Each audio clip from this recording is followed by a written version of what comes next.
Teología propia, clase 2, parte 2. En la primera parte comenzamos a conocer la revelación general de Dios a través de la naturaleza. En esta parte profundizaremos un poco más acerca de la revelación de Dios en la historia.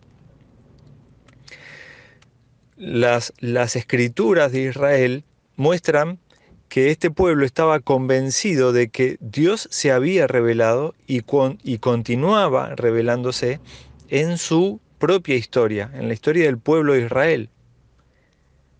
Esto quiere decir que el Dios de Israel es un Dios con un propósito, que lleva la historia hacia una culminación, hacia una meta. El, el movimiento de la naturaleza no parece ir hacia una meta, sino que parece ir en círculos, tener un carácter cíclico. Por ejemplo, las estrellas dan vueltas y vuelven a su lugar de origen. Las estaciones del año se suceden siempre en el mismo orden. Los animales y las personas nacen, crecen, se reproducen, mueren. En contraste con esto, la historia lleva algo hacia, se mueve hacia algo nuevo.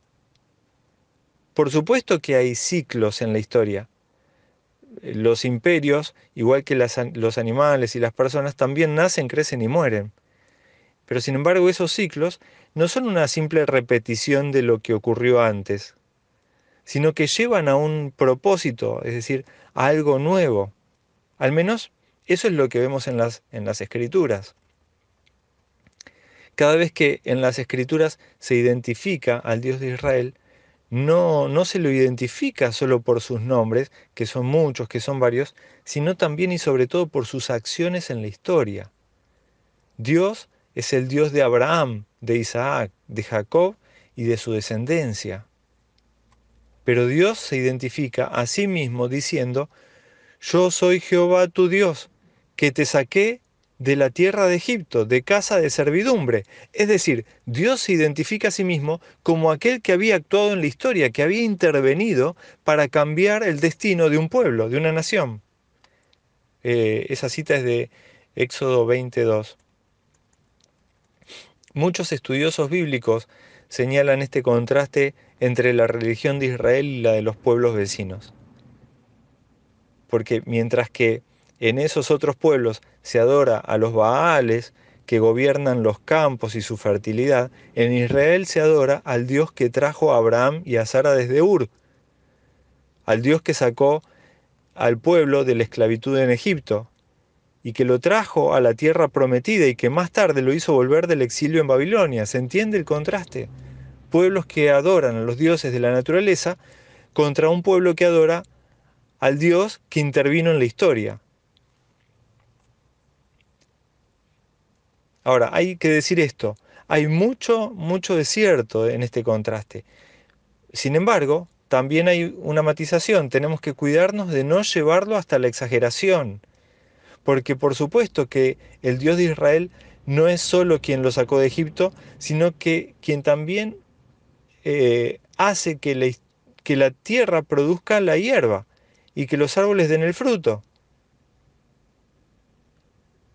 Y es el que promete, por ejemplo, en Levíticos 26:3, si anduviereis en mis decretos y guardareis mis mandamientos y los pusiereis por obra, yo daré vuestra lluvia en su tiempo, y la tierra rendirá sus productos, y el árbol del campo dará su fruto. Así que lo que todo esto indica es que el Dios de las Escrituras es soberano tanto de la naturaleza como de la historia, y que por tanto se revela en ambas, en la naturaleza y en la historia.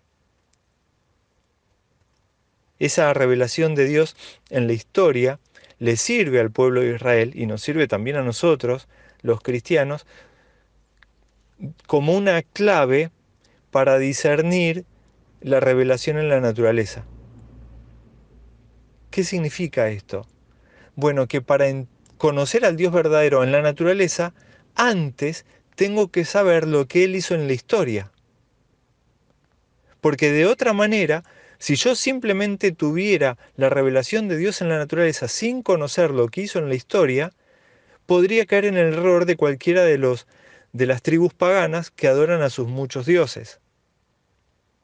Así que gracias a lo que conocemos del carácter de Dios por sus acciones en la historia, podemos juzgar los fenómenos de la naturaleza y ver dónde y cómo se revela Dios en ellos. Vamos a tratar de aclarar esto con algunos ejemplos más en un momento.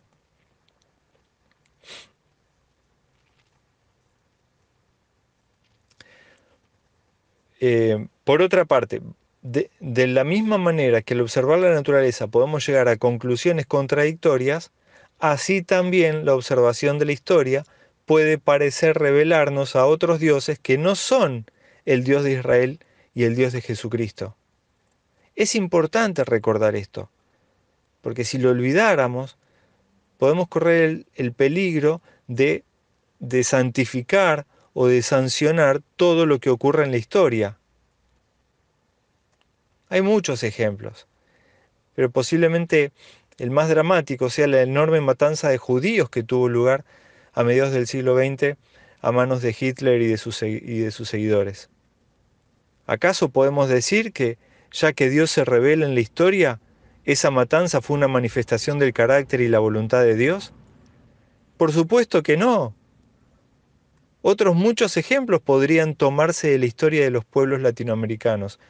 La llegada de los europeos, que trajo nuevas epidemias y produjo injusticias y crímenes atroces. ¿Hemos de decir que ya que Dios se revela en la historia, todas esas cosas fueron obras de Dios? Por supuesto que no, exclamamos con énfasis. Esto tiene una importancia que va más allá de la teoría, porque hasta el día de hoy la historia humana está llena de injusticias, de abuso y de explotaciones. Y si todo lo que sucede en la historia es obra de Dios, entonces tendríamos que concluir que Dios apoya a los injustos, a los abusadores o a los explotadores. Es por esto que para ver a Dios en la historia, de la misma manera que para verlo en la naturaleza, necesitamos alguna clave que nos diga dónde y cómo tenemos que ver a Dios actuando. Y en el Antiguo Testamento, esa clave es la liberación del pueblo, al pueblo al que Dios hace salir de la esclavitud de Egipto. La cantidad de texto bíblico que muestra esta, esta afirmación son tantos que es muy difícil citarlos a todos. Pero por ejemplo, cuando Dios da los 10 mandamientos, Él se identifica a sí mismo, lo hace basándose en la salida de Egipto. En los Salmos se canta repetidamente al Dios que dividió el mar y los hizo pasar, detuvo las aguas como en un montón, por ejemplo en el Salmo 78:13, o que dividió el mar rojo en dos partes e hizo pasar a Israel por en medio de él, en el Salmo 136:13 y 14. Así que Dios usa esta clave repetidamente para discernir la acción de Dios en la historia. Por ejemplo, el regreso del exilio en Babilonia se interpreta a la luz de la salida de Egipto. Y las acciones del pueblo que han de expresar la memoria de esa gran acción liberadora de Dios. Les dejo para leer Deuteronomio 5:15, Deuteronomio 16:12, Deuteronomio 24:22. Así que una pregunta que cabe plantearse al hablar de la acción y la revelación de Dios en la historia es si esto es cierto solamente de la historia bíblica o si Dios también está actuando en la historia del resto de la humanidad. Porque antes que llegaran los españoles y los misioneros, ¿estaba Dios en la historia de los pueblos americanos? Aunque a veces pensamos que Israel era un pueblo exclusivista, lo cierto es que sus profetas reconocieron la acción de Dios en otros pueblos. Un solo ejemplo, Amós 9:7 muestra las siguientes palabras en la boca de Jehová. ¿No hice yo subir a Israel de la tierra de Egipto y a los filisteos de Caftor y de Kir a los arameos? Si hay un solo Dios, Este Dios se ocupa no solamente de la historia de Israel o de la iglesia y de los cristianos, sino de la historia de toda la humanidad. Por otra parte, esto no quiere decir que los filisteos, los arameos o cualquier otro pueblo hayan conocido al Dios en cuyas manos estaba su historia. El profeta de Israel puede declarar que Jehová trajo a los filisteos de Caftor, pero probablemente los filisteos dirían que fueron sus Baales quienes los trajeron. Es decir, aunque Dios actuó en su historia, ellos no fueron capaces de interpretar correctamente esa historia, de encontrar a Dios en su historia. Israel sabe que Dios lo trajo de Egipto y por eso puede ver la acción de Dios mismo en las migraciones de los filisteos y de los arameos. Ahora, no obstante esto, el hecho de que en la salida de Egipto tengamos una clave que nos ayuda a ver la revelación y la acción de Dios en la historia, no quiere decir que con eso se resuelvan todas las ambigüedades de la historia humana. Recordemos, por ejemplo, la salida de Egipto, cuando Israel se enfrentó a la cuestión de si debía o no tener un rey. Hubo algunos que pensaron de un modo y otros que pensaron de otro. Ahora, ¿por qué? ¿Cómo podían tener diferentes opiniones acerca de la voluntad de Dios si ellos conocían lo que Dios había hecho en su historia? Si tenían una teología acerca de lo que había significado salir de Egipto. Si sabían que Dios era el que los había sacado con mano poderosa y brazo extendido de la esclavitud en Egipto. Pueden comparar esta discusión acerca de los reyes en 1 Samuel capítulo 8, 5 y todos los versículos que siguen, y el capítulo 10, 19, donde hay un juicio negativo sobre el deseo por parte de Israel de tener un rey, con todo lo que se dice de positivo en el Antiguo Testamento sobre la institución de la monarquía. Así que es posible decir que Dios se revela en toda la historia humana, pero que para ver esa revelación hay que tener las claves necesarias. De igual modo que para entender su revelación en la naturaleza hay que tener una clave que la naturaleza misma no nos da.